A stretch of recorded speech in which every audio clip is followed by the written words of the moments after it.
Coach, what did you pull out of the tape from that exhibition going into your opener? You can't turn the ball over at that high rate and have a chance.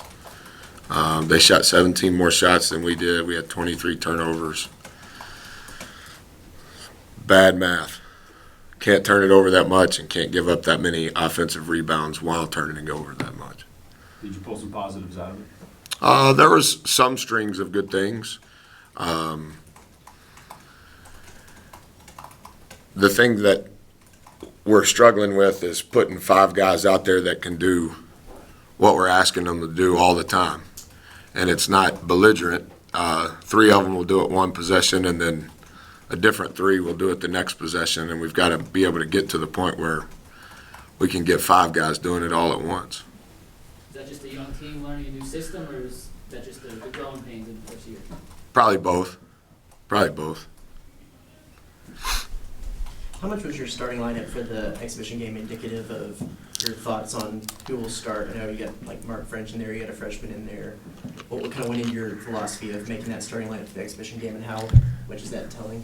I don't know. I think it's been very volatile, the ups and downs of the ability to play hard and execute at the same time. And there hasn't been the consistency that you want as a coach in those 2 categories. And so until then, it just whoever starts. I mean, those same guys started in the second half, and it went to hell in a handbasket real fast. So just sub 5 more guys in. Can you update us on TJ Starks? They said it's a grade 2 ankle sprain, and he would be out 12 to 24 days is what the doctor said. Were you happy with the ball pressure defense? At times, we get beat off the bounce too much, and we've got to figure out maybe how to give a gap without immediately playing 5-on-4.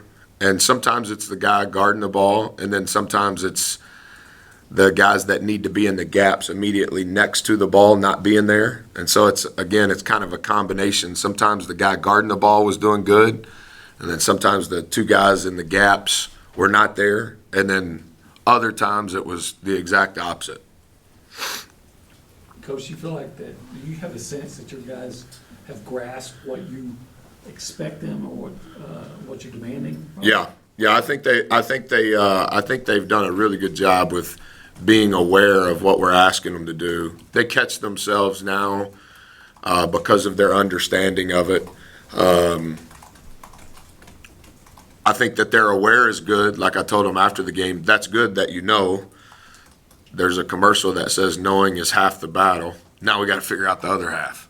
And now that you know, that's good. Now we have to do what you know. Are you kind of, when you look at these guys, do you get a sense that you're kind of in the same place, or they're in the same place with you as maybe your first teams at Marquette and your first teams at Virginia Tech were? I think it was different at Marquette. Those guys had high-level success / experience. I think we had 3 seniors on the team that were all really impactful players prior to my hiring. At Virginia Tech, they had finished in last place 3 years in a row prior to our arrival. We finished in last place in year number 1 there. I would say it's probably somewhere in between. It's not Marquette. It's not Virginia Tech. New team. More freshmen on this team than most. But everybody's new regardless of how old they are. So I would say it's probably somewhere in between. As you settle in here, what are a couple of the improvements you'd like to see to Reed Arena along the way?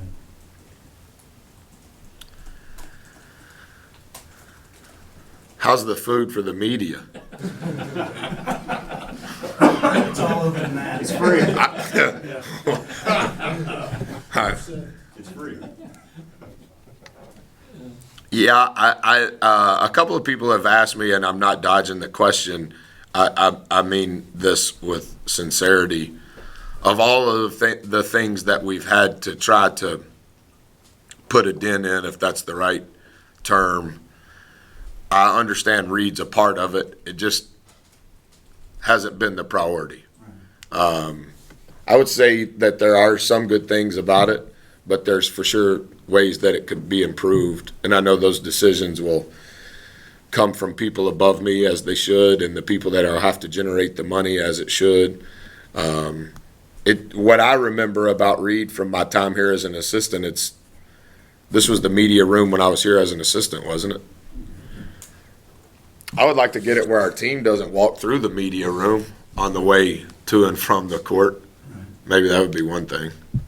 Ross Bjork said he'd like to see maybe more of an open air concept or something with the concourse and everything. Would you like to see that too? Whatever he says, I'm for it. I will say this about, I think it was years 3 and 4 at Tech. Year 3, we played Ole Miss in Blacksburg. Year 4, we played in Oxford. That was the first time that I had ever met Ross after that game. That was their first year they built a new arena. Right. When I was the head coach at New Orleans, when Jamie played, we played at what was the old arena, and I think it was TAD with the initial something Coliseum. And then years later, so 2 years ago, we played in Oxford. That arena was probably the right size, the open concourse, whatever that means. I think it was that. There were restaurants up there for students, but also for kind of a donor area. I'm not real familiar with like renovations to an arena, but I understand what you're saying or what he said. And their arena was nice. I don't know if you've ever seen it, but Yeah, I did. yeah, it was. Walked in there at the game. Yeah, it was nice. You talk about habits. What are some good habits that this team has established? I think they're learning to be great teammates to one another. I think they're beginning to form a habit of we need to work hard each day. They have formed a habit of listening with their eyes open. They're doing some good things. It's a massive overhaul relative to our style of play on both ends of the floor. Massive overhaul in regards to the roster, of course. But I think the struggle for anybody going through this is not, eventually you have to become aware, like he asked, aware of what we're asking them to do. I think the next thing is executing what we're asking them to do. But I think the hardest thing in any transition is, well, what are we going to do tomorrow? We're going to do the same thing. And I think doing that every day, and that's the habit we've got to get to next is, so we're going to practice hard again tomorrow? Yes. And what are we going to do in practice tomorrow? The same thing. And, like I told them, we scrimmaged Baylor on a Sunday. So I told them the Saturday before the scrimmage, we're going to have shoot around in the morning. And the word shoot around is just like an old word. It doesn't apply anymore. It's just what we call it. We're going to have practice.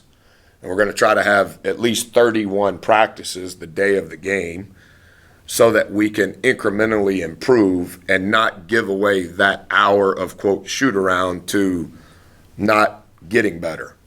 And so that was on Saturday. And then we played Kingsville on Friday. And so on Thursday when we finished practice, I said, guys, what are we doing tomorrow? And a couple of them said shoot around. And then several more said, no, we're going to practice. Yeah, we're going to practice.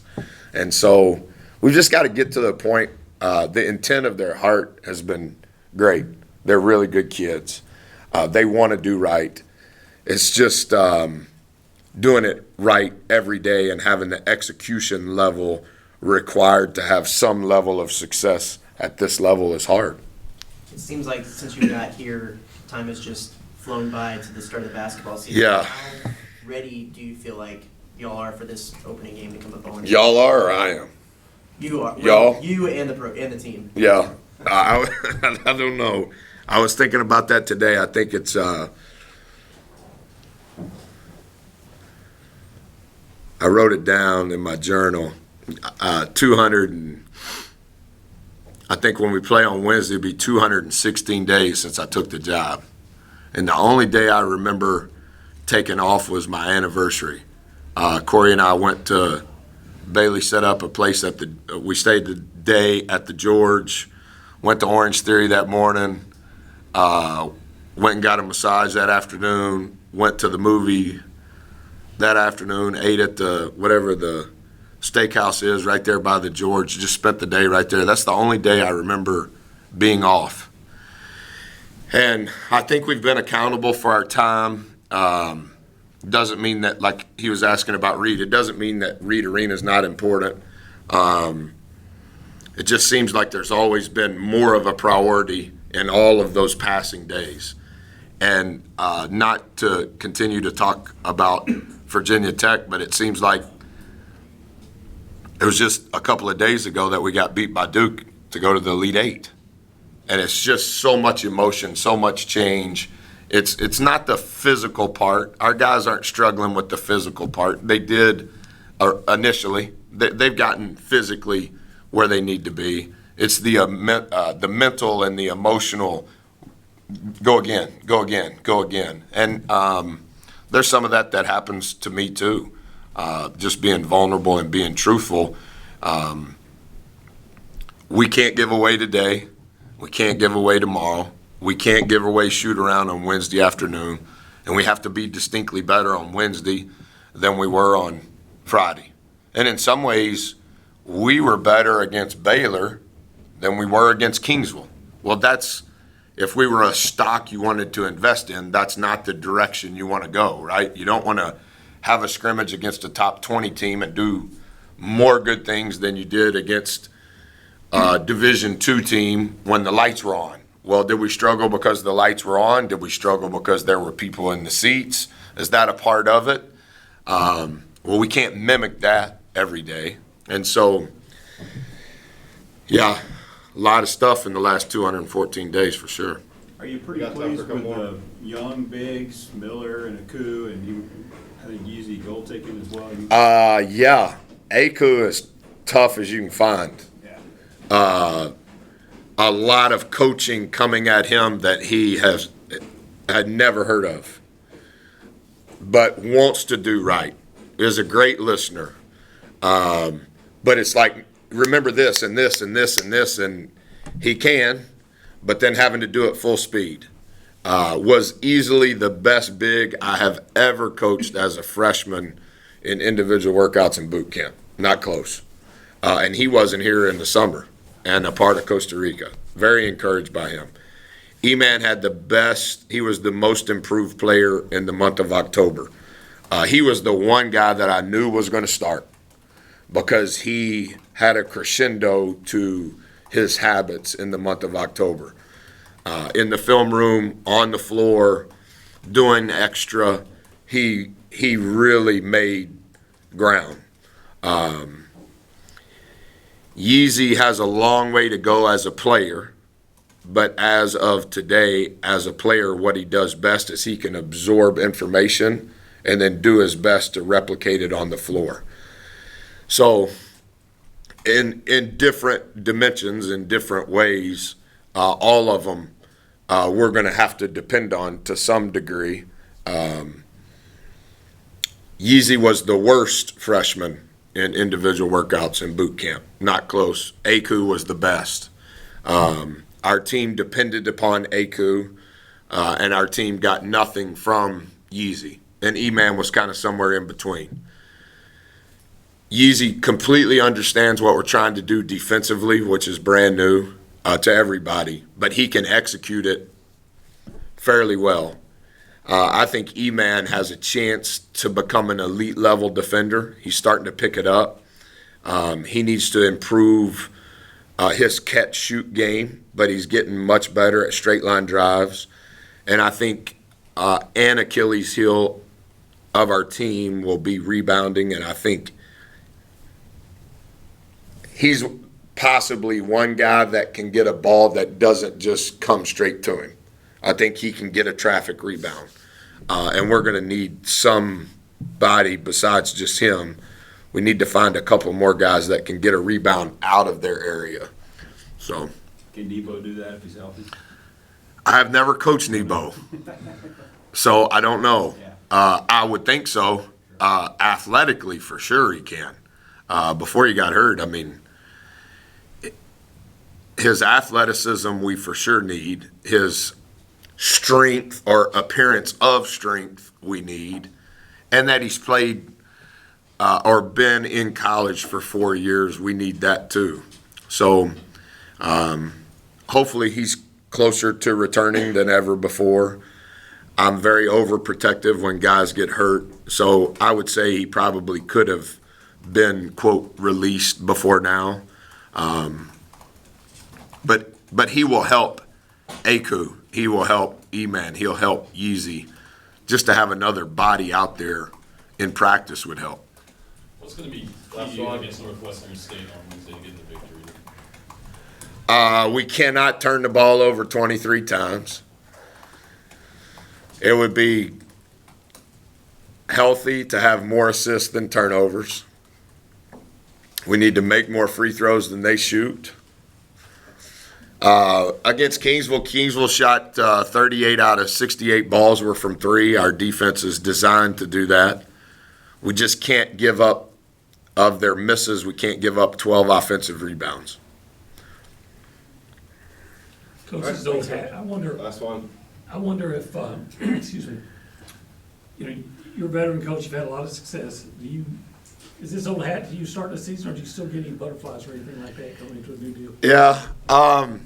I tell our guys sometimes I'm not old, but I'm not young. I'm somewhere right in between. And I was just talking to a guy that I knew from Northwestern that's doing, what was it, a podcast? That was a radio show. Yeah.